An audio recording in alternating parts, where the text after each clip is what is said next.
Olá, tudo bem com você? Hoje aqui no nosso OAB na TV nós vamos debater o trabalho desenvolvido pela Comissão Especial de Combate à Corrupção.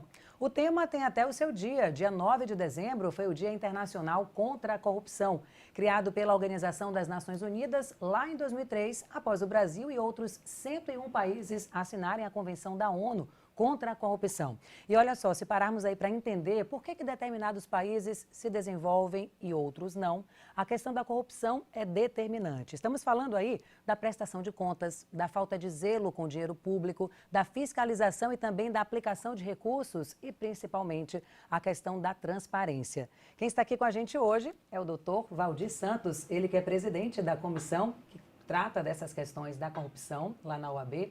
Doutor Valdir, tudo bem? Seja muito bem-vindo. Muito obrigado. Que bom receber o senhor aqui no nosso programa para tratar de um tema que é tão comum, tão constante aqui no nosso país. Queria que o senhor falasse um pouquinho sobre como é que estão os números da corrupção no Brasil. Eu sempre digo que esses números estão subdimensionados, porque a gente ouve muito falar, por exemplo, que a corrupção desvia 200 bilhões por ano da administração pública brasileira. Eu não acho que isso seja verdade, porque a maior parte dos casos de corrupção não chega ao conhecimento das autoridades. A gente pode citar 3 ou 4 hipóteses muito frequentes, muito comuns, que não estão nessa contabilidade. Portanto, é muito difícil a gente saber exatamente quanto tem sido desviado, mas com certeza é muito mais do que se diz. A gente fala da corrupção e aí a gente lembra logo de grandes casos, mas fala um pouquinho do contexto. O que é exatamente a corrupção, lá na ponta e nas grandes dimensões? A gente tem casos aí que são bastante conhecidos, chegam ao conhecimento da população, e esses casos são importantíssimos para que as pessoas se interessem pelo assunto. Mas é importante que as pessoas compreendam que a maior parte do dinheiro desviado, aliás, isso está num estudo feito pela CGU, Controladoria Geral da União, é desviada não nos grandes casos, né? Nós temos casos aí de desvios de mais de 20 bilhões apenas em um contrato, né? E eu estou falando da construção de uma hidroelétrica de Belo Monte, de um superfaturamento nessa dimensão, mas a maior parte do dinheiro desviado está nos recursos que são encaminhados aos municípios. A prática de corrupção, muitas vezes, superfaturando ou direcionando a contratação, a compra de produtos ou a contratação de serviços, consiste em um volume muito maior do que se somarmos os casos mais conhecidos. E, além do mais, os casos mais conhecidos, eles já estão sendo acompanhados, tratados, as pessoas estão sendo punidas e o desvio está estancado, né? Ninguém vai continuar praticando a corrupção depois que se descobre essa prática.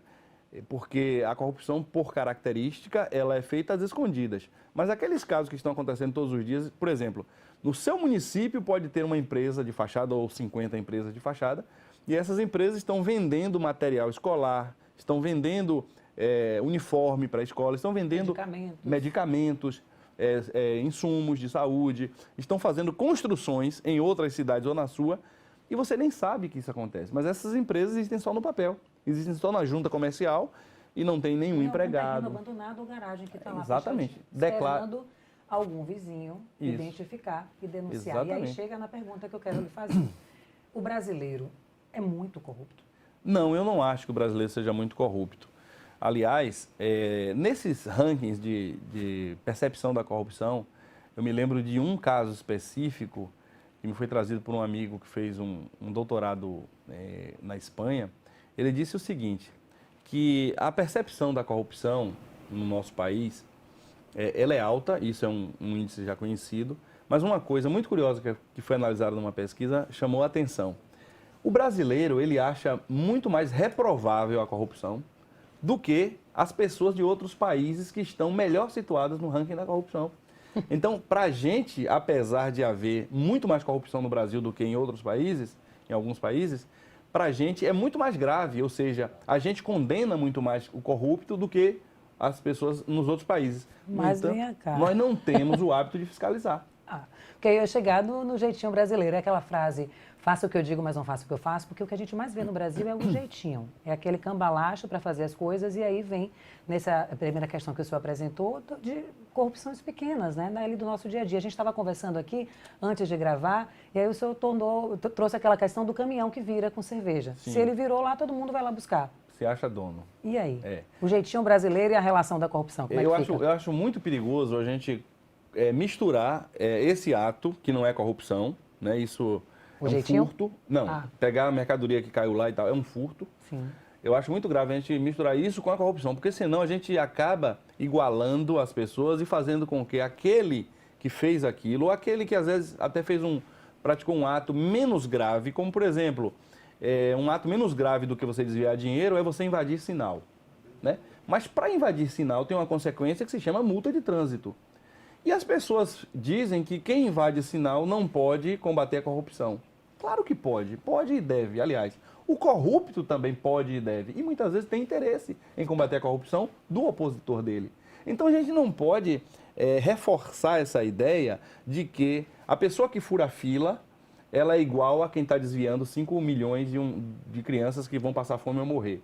Né? São coisas bem diferentes. E outra coisa que a gente precisa compreender é o seguinte, se alguém estaciona na vaga do idoso, essa pessoa tem um nível de consciência, de convivência social, que não é compatível com o nível de quem se interessa por combater a corrupção, de quem se indigna contra a corrupção. Então, não há por que a gente trazer uma coisa para próxima da outra. Eu acho que a grande questão é a gente incentivar o cidadão, qualquer que seja o cidadão, qualquer que seja a sua motivação, a fiscalizar e a denunciar, preferencialmente denunciar de maneira anônima, que é possível e muita gente não sabe. O próprio Ministério Público tem canais para receber denúncias anônimas. Você não precisa provar, mas na hora que você leva uma informação, por exemplo, se você tem notícia, viu no Diário Oficial do seu município, que determinado material foi adquirido, ou que determinada obra está sendo construída, e você vai lá e não vê obra alguma, você vai lá e comunica isso ao Ministério Público, que vai lhe dar uma resposta. Eu me recordo quando eu era procurador do Estado, em Sergipe, passou por minhas mãos um processo de licitação que tratava de uma obra que já estava nos retoques finais, que era a construção de uma escola. E eu passei na frente desse terreno e não tinha um tijolo no chão, não tinha uma pedra, um buraco sequer. Era um terreno livre. E estava lá na documentação que o imóvel já tinha sido erguido e que precisava comprar mais algumas coisas. Eu me lembro também de uma matéria... A comprovação disso, a fiscalização dos órgãos que deveriam fiscalizar. As pessoas, independente das pessoas, né? As pessoas fazem fotografia de outros lugares e apresentam. As pessoas pegam notas fiscais que são verdadeiras formalmente, o dinheiro é pago, o dinheiro é transferido e nada é feito. É muito comum isso. Tem casos assim que são inacreditáveis de simulação. Eu me lembro de um caso com uma reportagem de uma rede nacional, falava de uma escola no sertão da Bahia que funcionava debaixo de um pé de jaqueira, de um pé de jaca. E as crianças sentavam no tronco, quando tinha chuva não podiam estudar, a professora corrigia os deveres da criança ali naquele lugar, mas perante a Secretaria de Educação, perante o Ministério da Educação, existia um prédio, uma escola. Tanto que a prefeitura havia feito reforma e pintura nessa escola. Aí o repórter foi... Da árvore, do tronco. O repórter foi e falou para o secretário, mas como é que essa escola funciona debaixo de uma jaqueira, não tem prédio, e você tem nota fiscal de tinta, mão de obra, compra de pincéis e tal e tal? A resposta do administrador foi a seguinte, foi algum engano aí da nossa contabilidade, mas nós vamos corrigir isso. Essa foi a resposta. Então isso acontece todos os dias e as pessoas não sabem. No momento em que as pessoas descobrirem que no site do Tribunal de Contas dos Municípios, por exemplo, você tem acesso a todas essas informações com facilidade. No momento em que as pessoas descobrem que existem organizações e grupos também que não são, digamos assim, formalmente constituídos como pessoa jurídica, mas são grupos organizados que ajudam o cidadão a combater a corrupção, que orientam o cidadão, que dão suporte técnico. Esse cidadão, se juntando com essas iniciativas, ele é capaz de fazer com que a corrupção caia e caia muito no seu município, o que vai lhe interessar muito diretamente. Doutor Valmir, é um tema vasto para a gente tratar aqui no nosso programa, viu? Muito. A gente vai para o intervalo, porque já deu o horário desse primeiro bloco, mas na volta eu queria saber especificamente quais são os tipos de corrupção que a gente tem, quais são os mais comuns. A gente já começou com um alerta, que a população precisa cada vez mais pesquisar, fiscalizar e denunciar. Mas denunciar o quê? Quais são os tipos que estão ali mais perto da gente e que às vezes a gente não percebe? Você que está em casa, continue acompanhando. O OAB na TV volta já já no próximo bloco, tratando mais sobre a corrupção aqui no nosso país.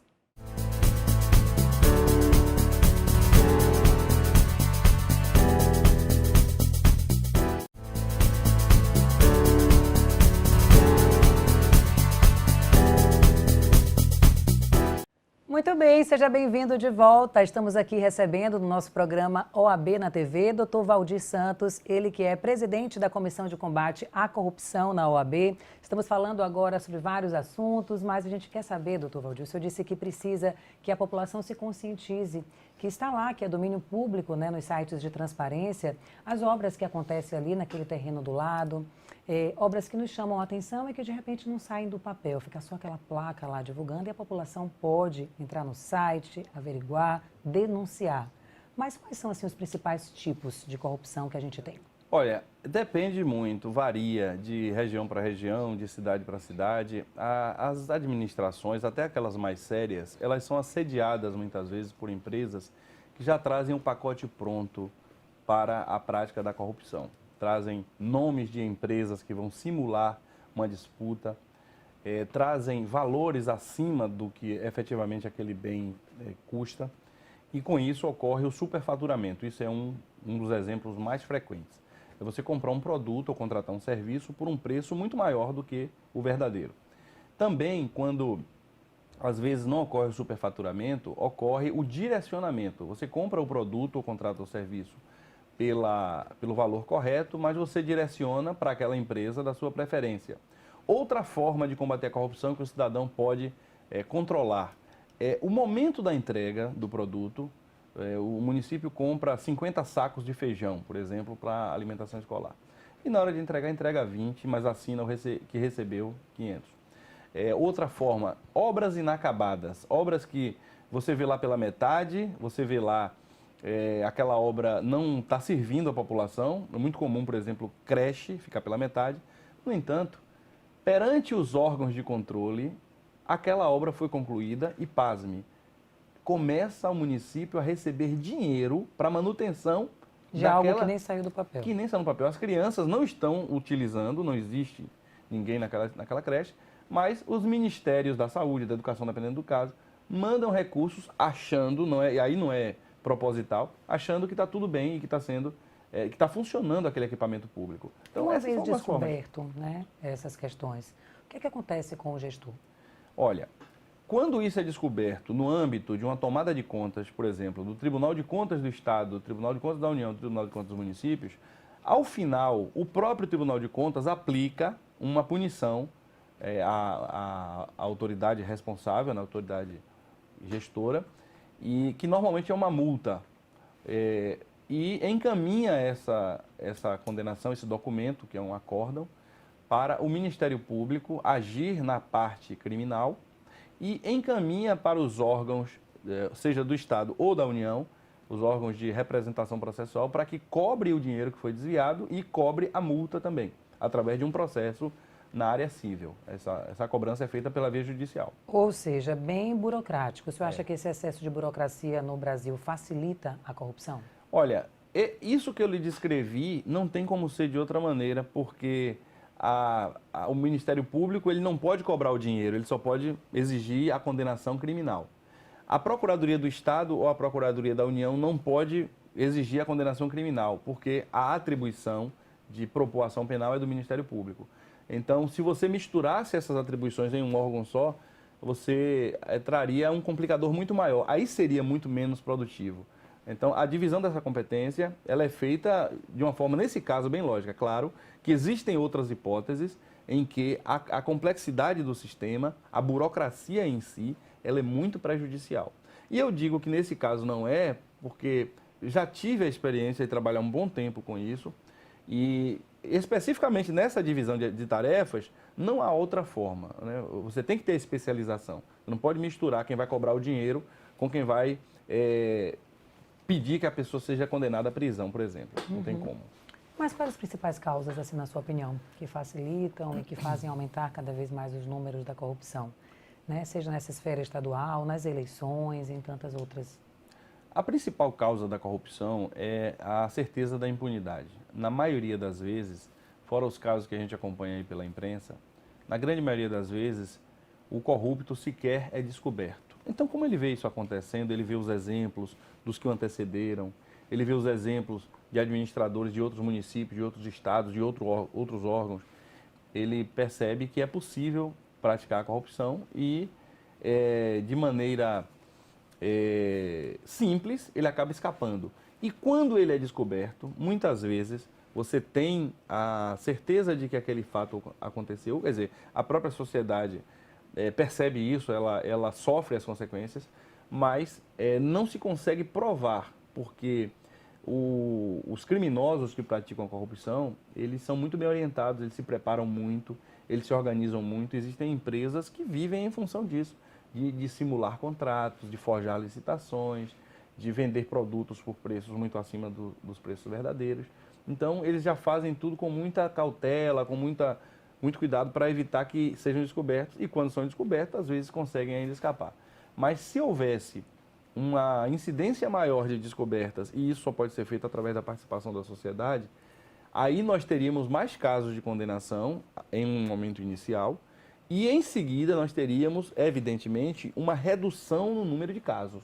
Porque na hora que o corrupto começa a perceber que não está dando muito certo, porque o colega dele foi preso, foi tirado do cargo, foi proibido de disputar a eleição, foi proibido de ocupar cargo, ele vai mudar a forma de agir ou ele vai começar a praticar o crime em outro lugar, talvez até fora da administração pública. Ele vai começar ou a viver de outra forma, ou a evitar esses casos que estão expondo ele a risco de ser responsabilizado.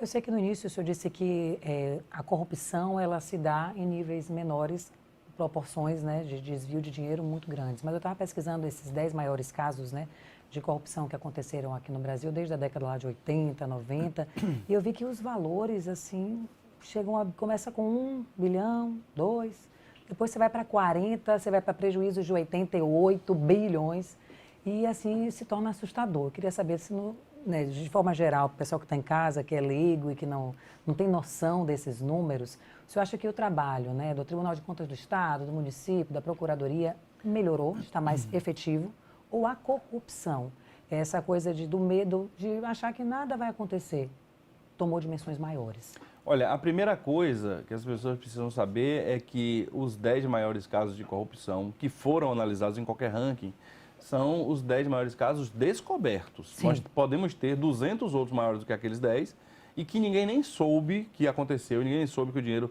por exemplo, ninguém nem soube que que foram construídas só no papel escolas em 200 municípios, 300 municípios com tal estrutura e que pode gerar um prejuízo muito maior do que esses aí dos 10. Então, o primeiro ponto é esse.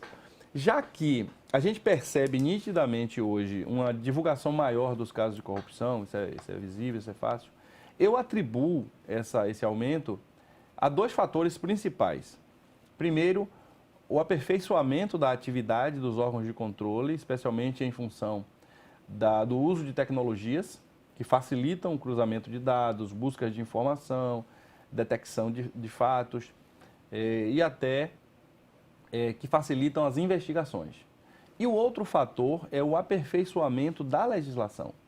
A legislação brasileira, ela tem recentemente sido fortalecida e aperfeiçoada, não é de agora, e também não é por bondade dos legisladores, não é por consciência dos legisladores. É porque para que o Brasil ingresse nos grupos de países mais evoluídos e possa usufruir dos benefícios econômicos de integrar essas organizações, o Brasil precisa seguir determinadas orientações, como, por exemplo, foi o caso da Lei de Acesso à Informação. A lei da ficha limpa também é um outro caso, que não decorreu exatamente disso, mas que deu um grande salto, e não foi por bondade. A lei da ficha limpa, ela foi aprovada porque houve pressão popular, houve organização de alguns grupos que lutaram para constranger os deputados e senadores a aprovarem a lei. E no caso da Lei de Acesso à Informação, o Brasil precisava de uma lei como essa, que deu um salto evolutivo fantástico no nosso poder de fiscalização, para que ele pudesse se manter com credibilidade no mercado internacional. Então, esses 2 fatores eu acho que foram os que causaram esse aumento para a nossa percepção, quem está de fora, a população em geral, nos casos de corrupção. Uhum. A gente tem que ir para mais um intervalo, que o tempo está passando muito rápido, mas já me trouxe aqui na lembrança o que muitos empresários falam, né, do risco Brasil. Eu quero saber se o senhor acha que o risco Brasil é também fruto de corrupção. que aí atrapalha o nosso crescimento econômico, de que maneira a corrupção tem influenciado neste atraso do país. Tema para o nosso próximo bloco, porque agora que está em casa vai acompanhar o intervalo e já já a gente continua aqui recebendo com a gente hoje o presidente dessa comissão tão importante, que é a Comissão de Combate à Corrupção, que tomou posse agora há pouco tempo, mas já tem aí medidas efetivas já acontecendo a todo vapor. A gente volta já já.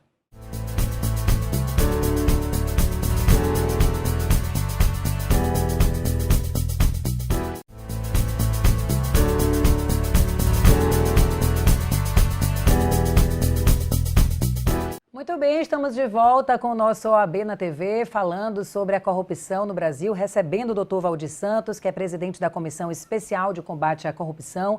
Estávamos falando do impacto da corrupção na economia aqui do nosso país. A gente fala, quando a gente conversa com alguns empresários, outro dia eu estava ouvindo uma entrevista de uma empresária da área de vinhos, né? E aí precisa de exportação, de importação, e ela dizendo que este valor de uma garrafa de vinho sobe muito aqui no país, a mesma garrafa do Chile, na Argentina, porque aqui ela tem que colocar em conta o risco Brasil. Associando a corrupção, o que é esse risco Brasil? Olha, o risco Brasil ele é um conceito econômico, engloba diversos fatores, e a gente pode agregar ele à questão da corrupção. Existem casos relatados, e até a gente encontra isso na imprensa, de empresas que vêm de fora e incluem entre suas despesas Sim. a previsão de propina, que é uma coisa que elas não incluem em outros países. Então, muita gente deixa de investir no Brasil em função disso, e o fato de você não investir no país retira a possibilidade de as pessoas terem empregos, oportunidades de vida. A influência da corrupção na questão econômica é gigantesca, ainda quando não exista a questão da propina diretamente. Porque a simples dificuldade, muitas vezes criada com o objetivo de se exigir uma propina, benefício, dificulta a vida das empresas, principalmente daquelas empresas que querem seguir o seu caminho com seriedade e querem investir no país, cumprindo não somente as leis do país, mas também as suas normas internas, porque as empresas não é de agora, a gente ouve falar de compliance no Brasil tem pouco tempo, mas as empresas, especialmente as grandes empresas sediadas no Brasil e as que se situam em outros países, já têm os seus mecanismos de controle interno muito rigorosos e que não admitem o desvio de recursos ou o pagamento de qualquer espécie de dinheiro ilícito. Então, isso acaba prejudicando a economia pela impossibilidade de investimento, de mais investimentos no país. Doutor Valdir, me chamou muito a atenção, envolvendo esse tema, o número de processos. Supera 20 mil o número de processos por ano, que só aumentou aí ao longo de 2017, 2018, 2019. Então, a população está denunciando, tem processos acontecendo. Qual o resultado disso? Se isso lhe impressionou, imagine a realidade, porque esses dados são só do Ministério Público. Se a gente for contabilizar as procuradorias municipais, que também ajuizam ações de improbidade, as procuradorias estaduais, as procuradorias da União, que são 27, uma em cada estado, você vai ter um número muito maior do que esse. E vou além disso. Além das ações de improbidade, nós temos as ações de cobrança, que parecem que não tem nada a ver com corrupção, mas o que está sendo cobrado ali é dinheiro desviado da corrupção. Então é muito grande. Aí você ainda tem outras ações, que são as ações de execução dos acórdãos do Tribunal de Contas da União, dos acórdãos dos Tribunais de Contas dos municípios, onde existe, e dos acórdãos dos Tribunais de Contas dos estados. O número de processos relacionados diretamente com a corrupção é muito maior do que os números do Ministério Público, que atua também contra a corrupção. E já que a gente está falando de Ministério Público, tem um dado também muito importante falando sobre as 10 medidas contra a corrupção.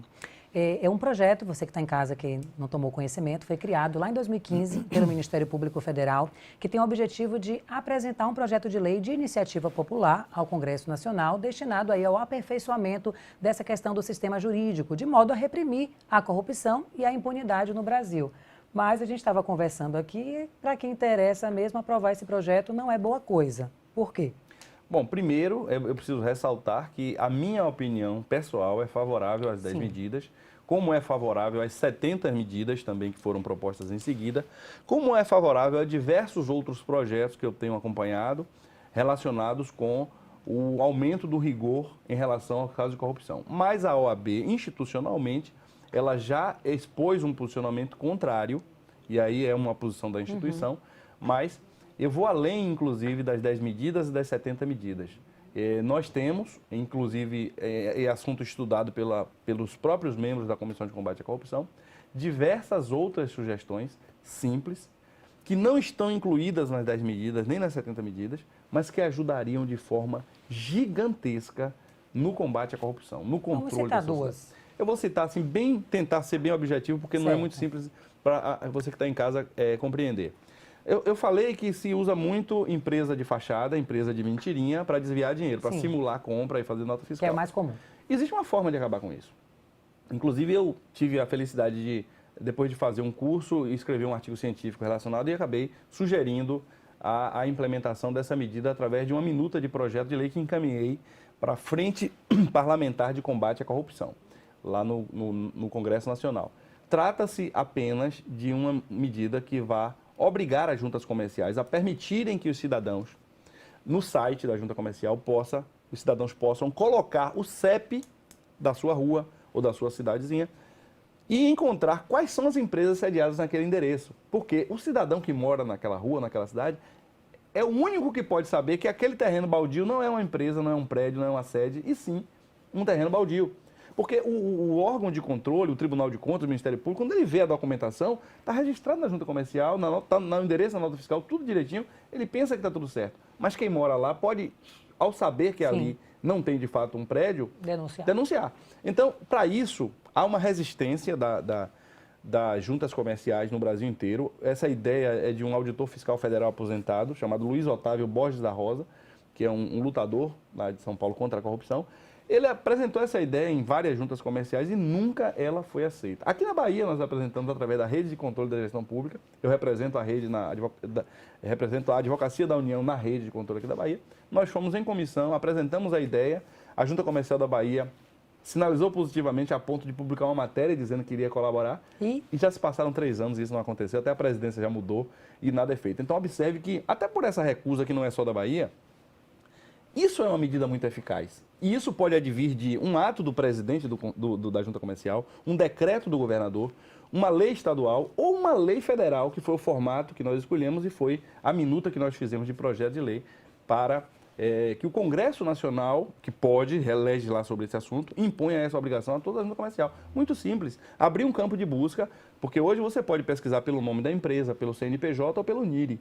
E você pode passar a pesquisar através do CEP. Se o cidadão que está lá na sua cidade pequena jogar o CEP da sua cidade, vai descobrir quanta construtora tem na sua cidade, que você nunca achou que tivesse uma, quanta fábrica de sapato para a escola que está vendendo para 30 municípios, sapatos que não existem, quantas editoras, quantas empresas de assessoria e muitas outras empresas. Então, essa é uma ideia. A outra ideia é muito simples também e foi apresentada no Encontro Nacional da Rede de Controle em Recife, 2017, 2016 e em 2017 em Campo Grande. Aprovado por unanimidade. Os colegas lá, muito mais experientes do que eu, acolheram essa ideia por unanimidade, afirmando que ela seria muito eficaz, que é simplesmente obrigar que as comissões de licitação transmitam pelo YouTube, ao vivo, as suas sessões, as suas reuniões.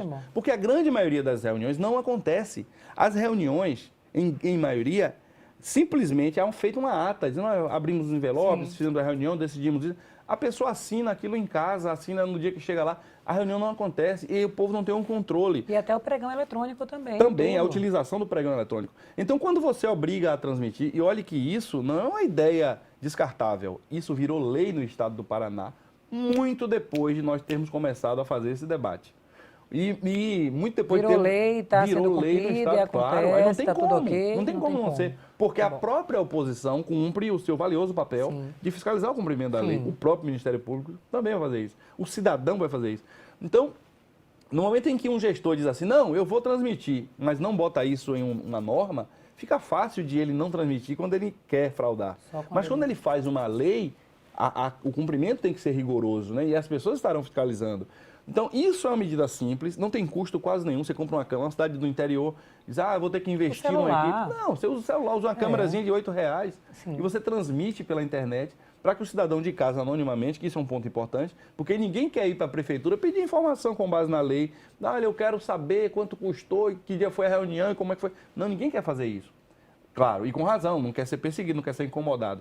Mas em casa, viu ali, chega lá na página do Ministério Público, anonimamente, e diz assim, olha, isso aqui está errado, isso aqui não aconteceu assim, o promotor precisa adotar providência e adota. O Ministério Público atua. Doutor Valdir, eu já sabia que o programa seria curto para tanto conteúdo, para tantas questões e para esclarecer você que está em casa. Mas antes de concluir, a gente vai pedir aqui a programação que aumente um pouquinho, aguenta aí. Eu queria que o senhor falasse um pouco do papel que já tem, né, a Comissão de Combate à Corrupção, o que é que vocês já estão desenvolvendo por lá e as medidas efetivas que a gente vai colher lá na sociedade. Porque o senhor falou de algumas ideias aí, eu queria também a sua opinião sobre o papel da imprensa, né? A gente está aqui tornando público tudo isso e denunciar e tornar público na imprensa também tem um papel muito importante nesse combate à corrupção, né? Eu acho que a imprensa tem um papel mais importante do que os órgãos de controle. A imprensa só não tem um papel mais importante do que o papel do cidadão, porque é o cidadão que pode munir a imprensa com informações. Mas por que a imprensa tem um papel mais importante do que os órgãos de controle? Porque a imprensa pode evitar que a corrupção aconteça. No momento em que ela joga a luz, ela traz informação, ela leva ao conhecimento do público que aquilo está sendo feito, que aquele produto está sendo comprado por aquele preço, e o administrador diz, espera aí, nessa eu não vou comprar por esse preço, não vou superfaturar dessa vez, porque saiu na imprensa. Então, quando o Ministério Público, quando a Advocacia da União, quando a Controladoria Geral da União, quando qualquer outro órgão adota medidas para investigar, identificar o crime e responsabilizar, isso é muito bonito, mas não recupera o dinheiro. Em média, 1,8% apenas do dinheiro desviado é recuperado. Isso é triste. Enquanto que você evitar que aconteça é o ideal, porque até o próprio corrupto talvez escolha um caminho melhor para ele que não seja o da administração pública. Ele vai fazer outra coisa, ele vai trabalhar em outra coisa e não na administração pública, ele está vendo que ali ele não vai poder praticar o crime dele. Queria que o senhor contasse aquele caso que aconteceu, acho que no interior de São Paulo, de um cidadão que averigou o preço do carrinho de lixo. Só para conscientizar quem está em casa, porque pode ser que... Houve a publicação de um edital onde um carro de lixo que é empurrado pelos garis, ele custaria mais de R$22 mil. E um cidadão achou aquilo estranho, foi pesquisar e viu que o preço era de R$800, R$820, mais ou menos, nos anúncios que ele viu. Então ele entrou em contato com a prefeitura estranhando aquela informação e a prefeitura simplesmente recuou e disse, não, tudo bem, vamos corrigir, foi um erro, vamos republicar. E republicou com o valor de R$800. E o cidadão pegou aquela informação e encaminhou por e-mail para todas as empresas que ele conseguiu encontrar na internet que vendiam aquele produto, que era o carrinho. E o produto foi comprado pela prefeitura por R$420 cada um. Ou seja, não precisou de juiz rigoroso, não precisou ninguém se expor, ninguém levantar placa chamando outro de corrupto, não precisou de promotor diligente, não precisou de gastar dinheiro nem de estrutura. O cidadão mandando e-mail, como ele manda uma piadinha para o outro amigo. Pois é. Ele conseguiu. Ele poderia ter feito pelo WhatsApp também, né? Que tem prefeitura que atende pelo WhatsApp. Então, no momento em que a prefeitura foi alertada de que ela tinha sido descoberta, a atitude dela estava às claras, ela recuou. Então, isso é muito melhor. Então, por isso é que o nosso papel na OAB, o nosso trabalho, como integrante da sociedade, nossa comissão, ela não atua em função de sermos uma casa de advogados. Ela atua em função de sermos uma casa de cidadãos. Nós somos advogados que estamos atuando como cidadãos. E, com isso, incentivando outros cidadãos. É por isso que uma das grandes coisas que nós fizemos nessas atividades da comissão foi a criação da Frente Cidadã de Combate à Corrupção, envolvendo inúmeras instituições, conselhos de classe, associações, etc., e está aberta para qualquer outra que queira. E essas instituições nos ajudam muito, ajudam a sociedade, divulgando entre seus associados e a população em geral, a fiscalizar, a adotar providências simples, que não requerem grandes conhecimentos, às vezes não requerem nenhum conhecimento além de ser alfabetizado, porque você saber que um carrinho de lixo não custa R$22 mil, não precisa você ser técnico, né?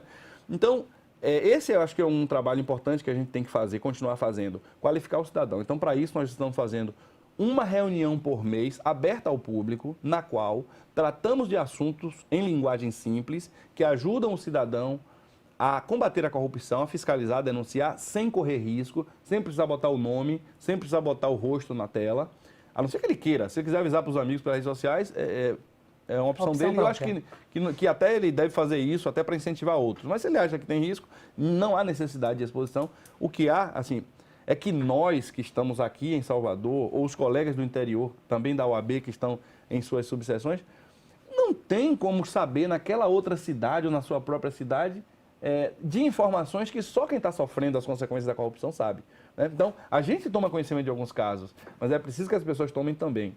E encaminhar para a gente essa informação, quando precisar de orientação, nós estamos à disposição. Mas se já sabe que aquilo é caso de denúncia, encaminha direto para a autoridade, responsável, que vai dar providência. Se a autoridade se omitir, aí encaminha para a gente. Sim. Aí eu acho que a OAB tem um papel muito importante para fazer, exigindo da autoridade, cumpra seu dever, assim como a imprensa também tem esse grande papel. Muito bom. Doutor Valdir, foi uma alegria enorme me receber aqui. Prazer foi meu. Compartilhar aqui todo esse conhecimento com o nosso público. Muito obrigada pela sua presença aqui no nosso OAB na TV. Ok. Assim a gente finaliza o nosso programa de hoje, agradecendo a sua companhia, agradecendo a sua audiência e, é claro, fazendo o convite para você que está em casa. Você ligou a TV agora? Aí na nossa TV Alba, toda semana tem o OAB na TV, recebendo aqui integrantes das comissões da OAB Bahia, tratando de diversas questões. Já falamos sobre o mercado do gás, já falando sobre a nova lei LGBTfobia, hoje falando sobre o combate à corrupção, e você que está em casa é convidado a participar com a gente. Semana que vem tem mais. Muito obrigada pela companhia. Tchau, tchau.